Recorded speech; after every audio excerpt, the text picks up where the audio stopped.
welcome back. This is Left, Right and Center.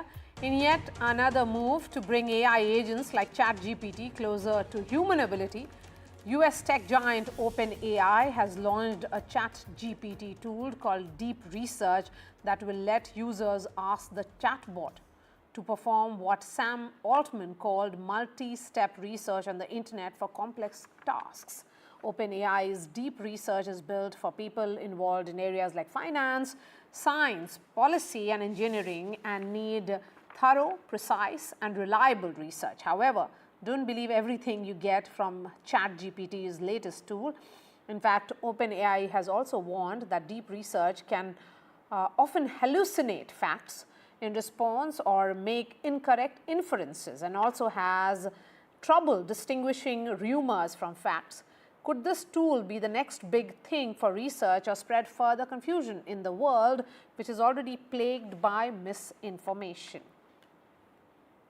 OpenAI has unveiled its new AI tool called Deep Search. The feature will allow ChatGPT to perform online searches and multi-step searches to make concise reports. It can be used to complete complex tasks. So why does Deep Search matter? Well, it matters because the tool is another step in fulfilling the AI industry's promise that AI will soon be able to perform human tasks reliably and independently. The company has said that the product is built for people who do intensive knowledge work and need thorough and reliable research, covering a wide spectrum of areas such as finance, science, policy, and engineering. OpenAI CEO Sam Altman has even dubbed the tool as a superpower that can do tasks that would normally take hours or days. The reports produced by Deep Search are expected to be on the lines of reports made by research analysts. The latest tool from OpenAI will initially be available for companies' $200 per month pro customers, but OpenAI is expected to expand the rollout soon. Despite its seemingly stupendous feature, there are some concerns as Deep Search has trouble separating rumors from facts and often fails to convey uncertainty accurately. We have Mishi Chaudhary, who's the founder of SFLC In. She is a tech and AI expert. She joins me from New York City. We have Puneet Dhiman, founder and CEO of Vern IQ, former senior strategic manager at Google as well. Mishi, beginning with you, it's only getting complicated, one may say that, the more we get tools, the more it invariably delves into that space of confusion, chaos and rumors, and truth becomes a casualty. Well, rightly so. I think what we are actually seeing is that there is refinement of the tools themselves. And this thing which is called agentic feature, which is that a tool does work on its own. Not only it gathers information about the first step, but then it goes to the second step. It's like ordering food online, not only researching for what you want to eat, but then calling the right person, making the payments, etc. So refinements are going to happen. This particular one, you can ask questions using text, images, PDFs and spreadsheets, etc. And it also gives you where the citations are coming from. So it's not going to be very quick, deliberately so. It's going to be slower so that it can take its time, analyze things, and also show you what the reasoning is, what kind of citations it has relied on. Now, the problem of hallucination is because it's about the data they are relying on. If a tool goes and scours the internet, and that's the information it is going to rely on, it is very hard for the tool itself to distinguish what may be misinformation, what is the source, because all of it depends on how the tool has been built and trained. And it is becoming harder for all of us to actually figure out what may be misinformation, what is disinformation, yes, and what kind of sources we want to trust. The White House has now decided to replace a lot of existing news resources, which we've relied on for a very long time, Politico, NPR, etc., with different news sources, some of which have been notorious to rely on misinformation. So in such a case, it's where practices in the real world are such, and it is very hard to figure it out. The tools, because they're relying on information available on internet, on their own training data, they are going to continue to hallucinate.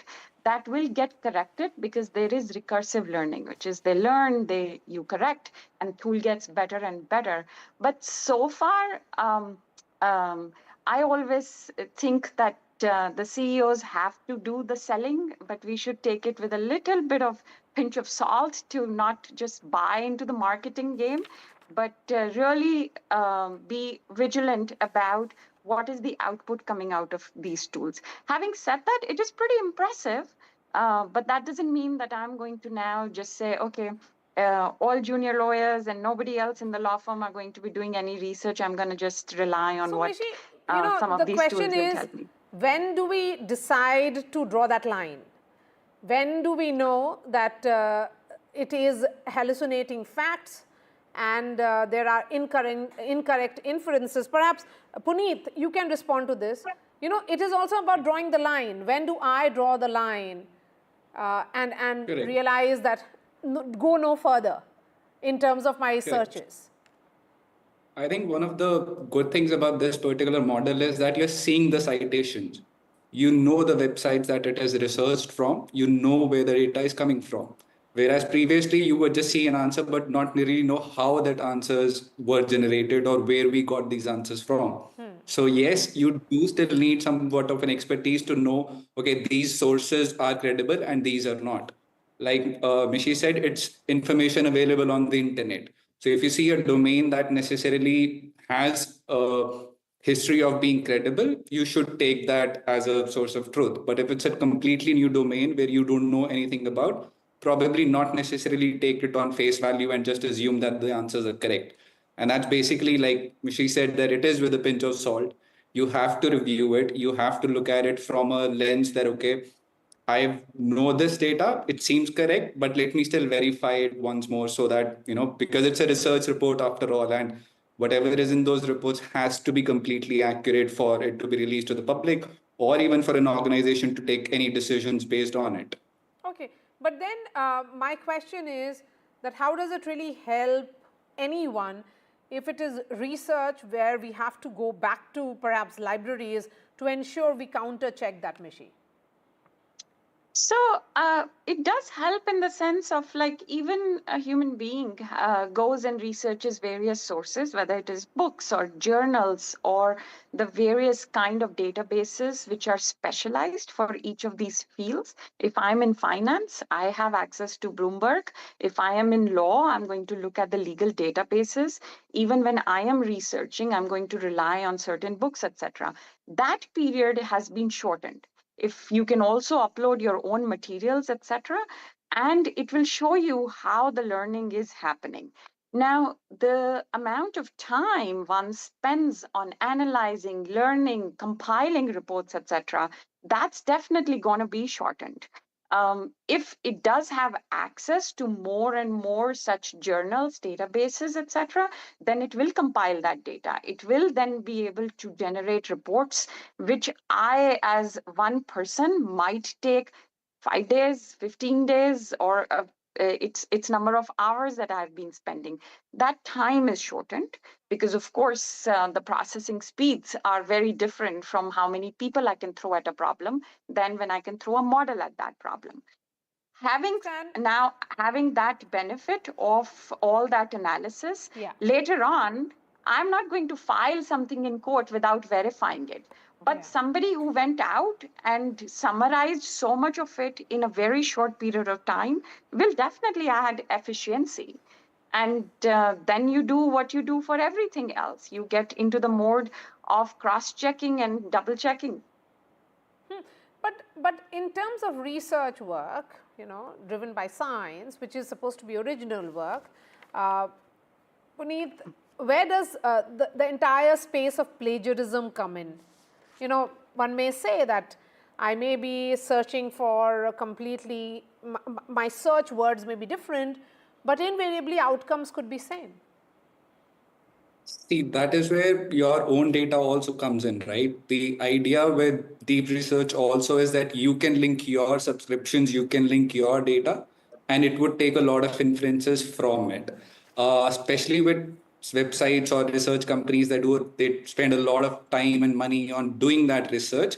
I mean, again, this is purely speculation, but yes, that barrier will be there where you can just access any single report. So you would probably still need the companies to get that first party data or first party report so that OpenAI can work on it, so that ChatGPT can work on it, right? To that extent, there is one more thing, which is the synthetic data aspect of it, right?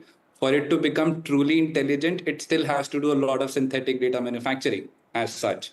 So that automatically creates a space wherein, yes, it's still assuming a lot of things, but they get better and they get more accurate as much as data you feed into it.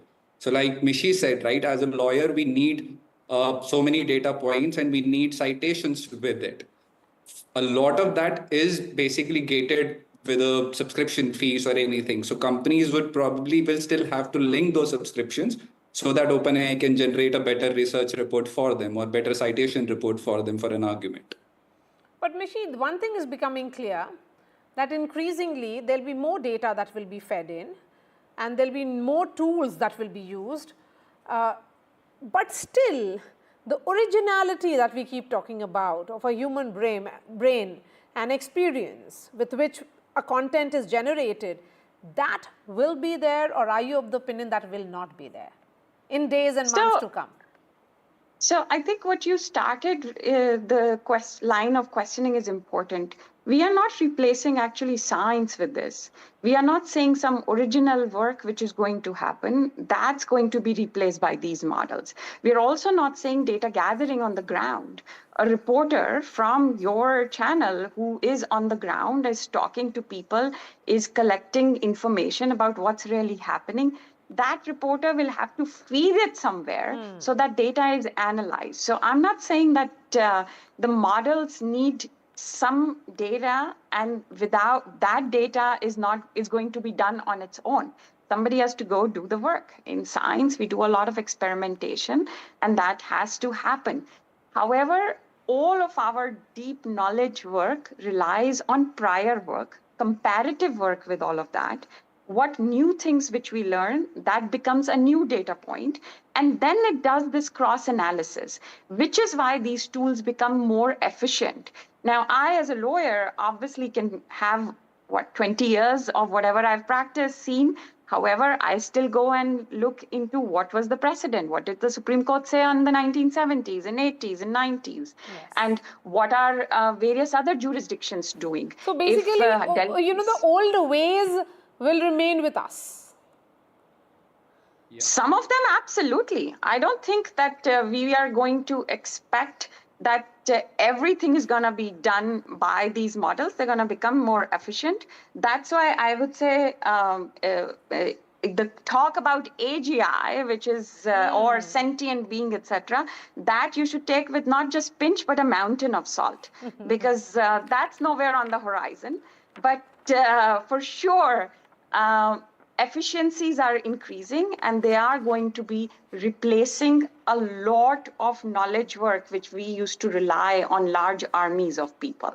But original work, original data collection, those things still remain. It's just like you can't replace journalists. But you can definitely now replace anchors. Even if you can't replace reporters, but anchors are now in that replaceable category because they are AI anchors. I like you too much. I like you too much to be actually talking to someone else who's just a hologram or somebody Sam Altman has spit out. I'd rather talk to you than somebody like that. All right, Mishi, pleasure speaking to you like always. And Puneet, thank you so much for joining us.